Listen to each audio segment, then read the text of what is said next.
Hello friends, I hope you all are in the best of your health. So आज हम कुछ logical reasoning के questions करेंगे class 2 के लिए। इसमें क्लास 1, क्लास 3 भी कवर हो जाएंगी। सो ये क्वेश्चंस हमारे आईएमओ कॉम्पिटिशन्स ओलंपियाड जो मैथ्स का ईयरली होता है, एसओएफ इंटरनेशनल मैथमेटिकल ओलंपियाड्स, उसके उसमें से मैं कुछ क्वेश्चंस लेके आई हूँ। तो कुछ हम डिस्कशंस में लेके आएंगे आज। तो इसके लिए अगर आपको बुक परचेज करनी है तो आप ये वाली बुक परचेज कर सकते हैं। The name is MTG mathematical Olympiads previous years papers. इसमें आपको 5 प्रीवियस ईयर्स के एग्जाम्स के पेपर्स मिल जाएंगे और उसमें 2 सेट्स हैं, तो टोटल आपको 10 पेपर्स इसमें कवर होंगे। साथ में इसके 2 मॉडल टेस्ट पेपर्स भी होंगे। तो ये आपका आईएमओ का एवरी ईयर एग्ज़ाम होता है। डेट ये आपको ऑलरेडी जून जुलाई में मेंशन कर देते हैं। तो इसमें से कुछ क्वेश्चंस मैंने आपके लिए लिए हैं। तो चलिए हम इनको डिस्कस करते हैं। So the first question is, if elephant is called rabbit, rabbit is called squirrel and squirrel is called dog, then dash generally lives on a tree. तो इसमें हम बेसिकली अगर हम आंसर को देखें तो ट्री पे कौन रहता है? जनरली ट्री पे स्क्विरल रहती है। लेकिन हमने इसमें स्क्विरल आंसर नहीं लिखना, बिकॉज इन्होंने हर चीज़ को एक डोनेशन दी है। लाइक एलिफेंट को इन्होंने क्या डिनोट किया है? रैबिट। तो एलिफेंट अभी रैबिट है, रैबिट अभी कौन है? स्क्विरल है, और स्क्विरल अभी डॉग है। तो कौन ट्री पे रहता है? ट्री पे स्क्विरल रहती है, लेकिन स्क्विरल अभी कौन है? स्क्विरल अभी डॉग है। तो इसका आंसर क्या हो जाएगा? डॉग। तो हम सी ऑप्शन पे टिक करके डॉग लिख देंगे इसका। तो ऐसे बहुत सारे क्वेश्चन से इसमें दे सकते हैं, या आपको दे सकते हैं कि देन डैश लिव्स इन अ बुरो। तो कौन बुरो में रहता है? रैबिट रहता है। और रैबिट को हमने क्या बोला यहाँ पे? Rabbit is called squirrel. तो उस समय आपका कुछ आंसर आ जाएगा स्क्विरल। ऐसे ये दे देंगे कि who has a trunk. Trunk किसकी होती है? एलिफेंट की। तो हमें एलिफेंट नहीं लिखना, क्योंकि एलिफेंट इज कॉल्ड रैबिट। तो dash live on it, dash has a trunk. तो किसकी ट्रंक है? एलिफेंट की, लेकिन एलिफेंट रैबिट है, तो आंसर इसका क्या हो जाएगा? रैबिट। तो ऐसे ही ये आपके डिनोशन वाले क्वेश्चंस हैं। तो इसी तरीके के बहुत सारे क्वेश्चंस आप बुक्स में से देख सकते हैं। मैं नेक्स्ट क्लास में आपको वो क्वेश्चंस मेंशन कर दूंगी। जनरली ईच हर एक टॉपिक पे भी मैं आपको क्वेश्चंस ला के दूंगी। अभी मैंने ये सारे जो क्वेश्चंस हैं उनको टुगेदर आपको कलेक्शन में दे रखा है। तो अब हम सेकेंड क्वेश्चन पे आते हैं। Second question is letter dash is second to the left of third letter from the right end. अब आप देखो नीचे क्या हमें दे रखा है? कौन सा वर्ड है? कंप्यूटर। तो ये आपकी राइट साइड होती है और यहाँ से लेफ्ट साइड होती है। तो लेटर डैश इज सेकेंड, आपको एक एक करके हम करते जाएंगे। Second to the left of third letter from the right hand. तो इसका आंसर हम कहाँ से स्टार्ट करेंगे करना? यहाँ से स्टार्ट करेंगे, इधर से शुरू करेंगे कि पहले हम राइट साइड। तो राइट साइड पे वो क्या कह रहे हैं कि third letter from the right side. देखो, third letter from the right side. तो राइट साइड से थर्ड लेटर कौन सा है? 1 2 3। आपका टी पे आप थोड़ा सा टिक कर लो। अब आगे बढ़ते हैं। Letter dash is second to the left of third letter from the right. तो सेकेंड टू द लेफ्ट हमने देख लिया, third letter from the right क्या हुआ? टी। अब second to the left of third letter from the right. तो right पे हमारा क्या था? राइट पे हमारा था टी। अब second to the left, second to the left आगे बढ़ते हैं, 1 2। तो ये आपका पी आंसर हो गया। Answer is P. आंसर क्या हो जाएगा हमारा? पी हो जाएगा। तो इसी तरीके से हम यहां से स्टार्ट करेंगे करना। अब नेक्स्ट क्वेश्चन है, which of the following figures is exactly embedded in the given figure as one of its parts. इस क्वेश्चन का मतलब है कि इस फिगर में इनमें से कौन सा अल्फ़ाबेट एम्बेडेड है। एम्बेडेड मीन्स कौन सा अल्फ़ाबेट आपको दिखाई दे रहा है। देखो, अब हम ध्यान से देखेंगे, क्या इसमें जेड की फिगर दिख रही है आपको? चेक करो, जेड कोई बन रहा है? देखो, नहीं, यहाँ पे तो z नहीं बन रहा, ये देखो, ये तो आपका z ऐसे बनता, ठीक है? यहाँ नहीं बन रहा, आगे देखो कहीं आपको लग रहा है z बनता हुआ? हाँ, मुझे यहाँ से दिख रहा है, ये देखो ये। अगर हम ध्यान से देखें ना, अगर हम ऐसे देखें, ये रहा आपका। लेकिन अभी देखो यहाँ पे क्या कन्फ्यूजन हो गया, ये लाइन बीच में नहीं है, ये तो सर्कल है, तो इसका मतलब अभी आपको यहाँ भी z नहीं है, ठीक है? अब यहाँ से देखें, ये भी z नहीं है, तो मुझे अभी कहीं इस फिगर में z नहीं दिख रहा। अब हम आगे बढ़ते हैं। अब क्या आपको इस फिगर में f दिखाई दे रहा है? f की तो चांस ही नहीं है। f के चांस क्यों नहीं है f दिखने के? क्योंकि देखो हमारी कोई स्मॉल लाइन ही नहीं है। f के लिए एक बिग लाइन होती है और एक ऐसी स्मॉल लाइन होती है। स्मॉल लाइन तो है ही नहीं इस फिगर में, तो नो चांसेस कि आपको f दिखे। अब हम p पे चलते हैं। p तो बिल्कुल ही नहीं दिख सकता इस फिगर में, बिकॉज कोई भी आपका कर्व नहीं है। ये है लेकिन ये सर्कल है, और p के लिए हमें कैसा होना चाहिए? आपको सेमी सर्कल का सा होना चाहिए।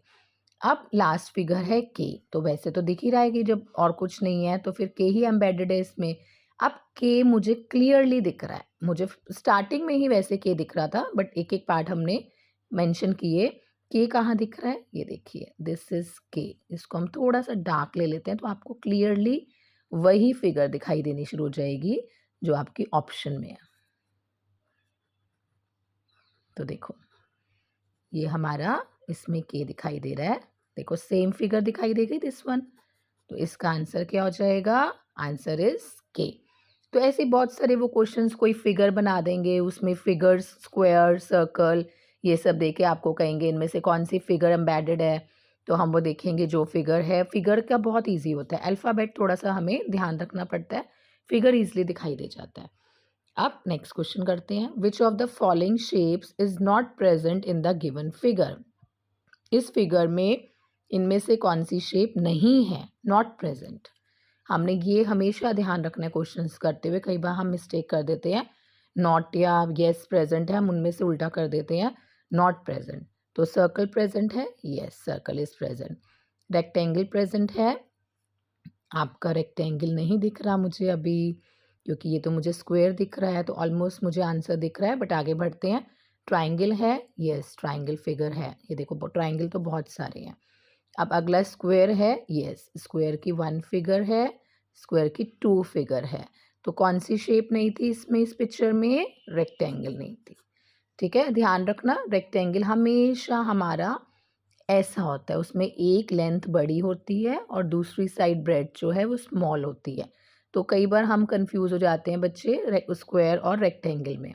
तो आपका कई बार हम इसे रेक्टेंगल समझ लेते, बट नो ये स्क्वायर है, क्योंकि स्क्वायर में ऑल साइड्स इक्वल होती है, तो उसकी एक जैसा दिखता है। जैसे ये आपका स्क्वायर है, तो ये स्क्वायर की तरह ही है, तो इसलिए स्क्वायर प्रेजेंट था, रेक्टेंगल नॉट प्रेजेंट। तो हमारा आंसर क्या हो गया इसका? रेक्टेंगल। अब हम नेक्स्ट क्वेश्चन पे आते हैं। Identify the number using the given clues 48, 26, 15, 36। हम इन क्लूज से नंबर देखेंगे कि ये कौन से नंबर की बात कर रहे हैं।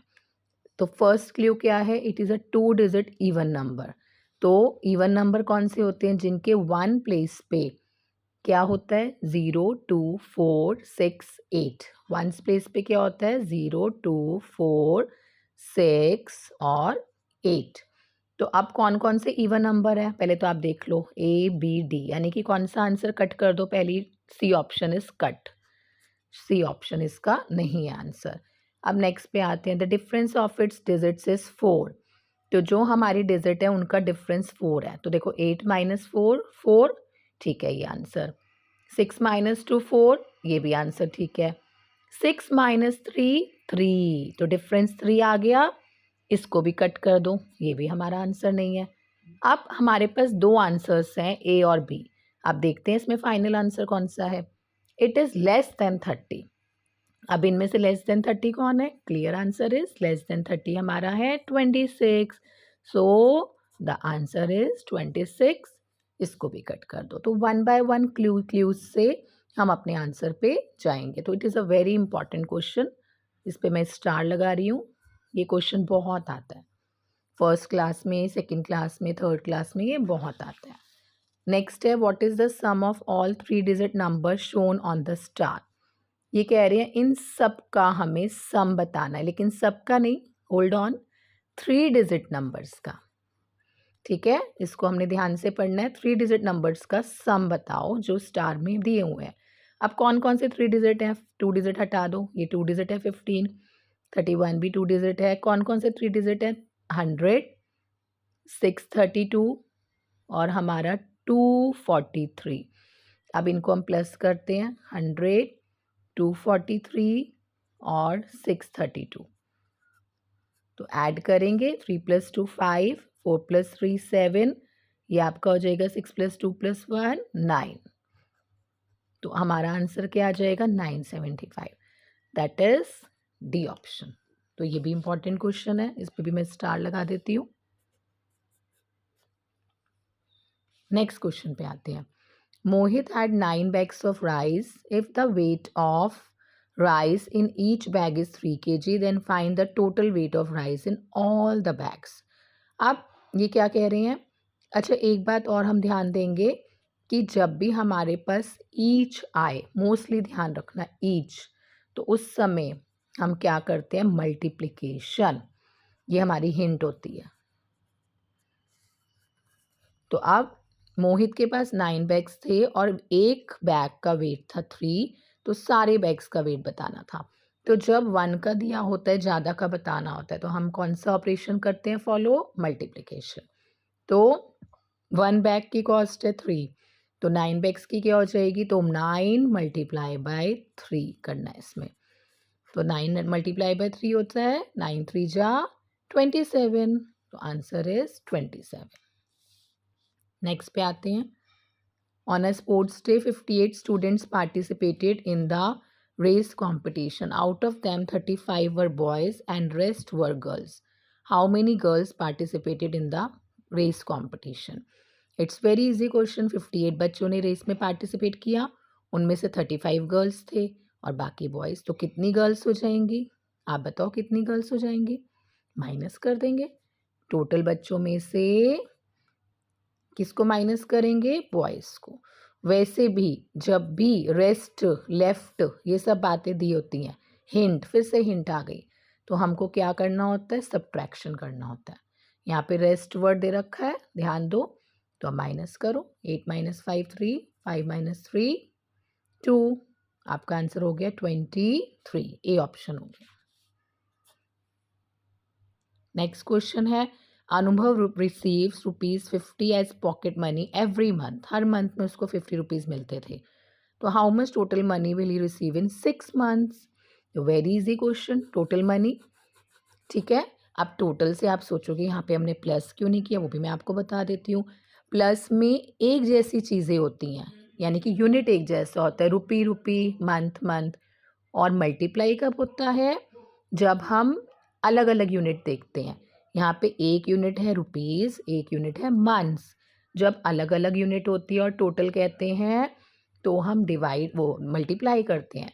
और जब अलग अलग यूनिट होती हैं और डिवाइड बोलते हैं, डिस्ट्रीब्यूट बोलते हैं, तो हम डिवाइड करते हैं। तो अगर हम क्वेश्चंस में थोड़ी सी हिंट पे ध्यान दें, तो हमारे लिए बहुत इजी हो जाएगा।